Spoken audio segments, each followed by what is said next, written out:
Warning, censorship. Warning, censorship. Things are looking bleak. It's like, this is insane. It's beyond the pale. There's no reason, right, for shutting down like small businesses.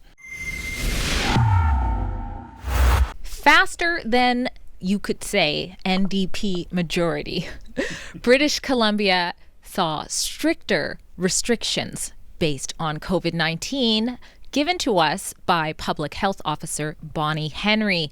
Now, on November 7th, I think it was like 10 p.m. on a Saturday night, Bonnie rushed out and put restrictions to how many people we can have in our home. At first, she said absolutely nothing, nobody. Now we're told we can have a bubble.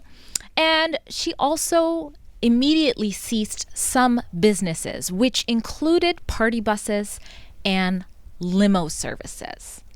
That's me. That's him. So Drea, Humphrey here with Rebel News, and I'm here with Gerry McGuire. You've probably heard the name before, but not met the man. Now, Gerry, how long have you been offering limo services in the Vancouver, BC area? 32 and a half years. Long time. So, I mean, we know what limos are for. They're for things like graduation, weddings, parties, dinners, going to the airport, fun.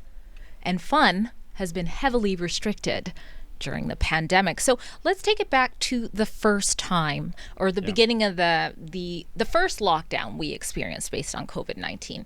What were your initial thoughts when we were told we're going to do this for 14 days just to give the hospitals, a grasp on things? How did you perceive that? Well, I wasn't happy about it, but I was able to bridge through if it's a couple of weeks, whatever. But then it started dragging out and dragging out and dragging out.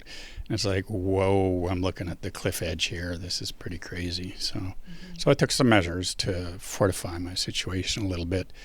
I sold some gift certificates to customers, and thank you all who bought them. They really saved my butt, and I literally, because things were like real cliff edge for the first few weeks. I guess that was through early and mid-April that I did that. So what is the name of your limo service? You can tell the people. It's A-Ace Limousine. Okay, so that's how you survived. You had some customers who bought some certificates and things like that. And in Canada, the vast majority of employed Canadians are employed by small and medium businesses. So this is a big deal that we're coming into a second wave of restrictions for business owners.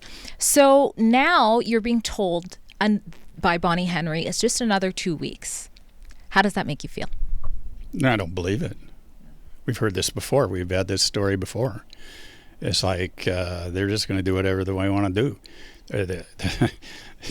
I just don't believe it. It's like, and when we go back, they've got the public so scared that nobody's calling. And where are we going anyways? There's no concerts. There's no hockey games.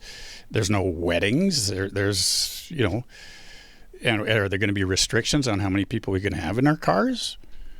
That's a good question. Ticketmaster's trying to find a way to make it, if venues want, they can look to see if you're vaccinated before you get in a concert. So who knows what it's going to be like down the road. Now, tell us financially where you're at. What does just 2 more weeks mean for you? That means I probably going to have to get on the gift certificate trail again, most likely.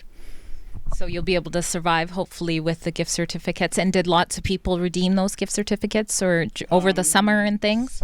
Some. Why don't you just tell us in closing, if this drags on so far, are you going to be able to stay in business? And if not, what are you going to do?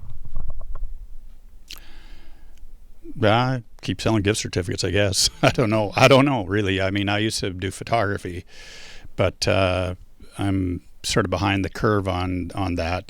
Things have changed a lot and my equipment's a little older. It would cost me to upgrade. I could maybe do it, but things are looking bleak. It's like, this is insane. It's beyond the pale. There's no reason, right, for shutting down like small businesses. Photography usually requires some sort of gathering or celebration many times. Well, yeah. Wedding photography was extremely profitable. That was my best revenue generator on the photography side, for sure. very few like family portraits and headshots. It was mostly wedding photography. Well, thank you so much, Gerry, for speaking from the heart with us today. Now, if you are not aware, we have been coming alongside businesses that have been struggling from the restrictions given down to them from how COVID-19 is being handled. We have been doing a great job, Avi Imeni, in Australia. You've got to look that up. And we've actually started iwillopen.ca for Canadians. Okay, so if you've had enough, you can't go on as a small business person and you've decided, I am opening or else I am going bankrupt, make sure you contact us. Go to iwillopen.ca and Rebel News will tell your story and stand with you. Thank you, Gerry, so much for speaking candidly with us today. I'm Drea Humphrey for Rebel News. Let us know in the comments if you know someone like Gerry or you are someone like Gerry whose business is struggling.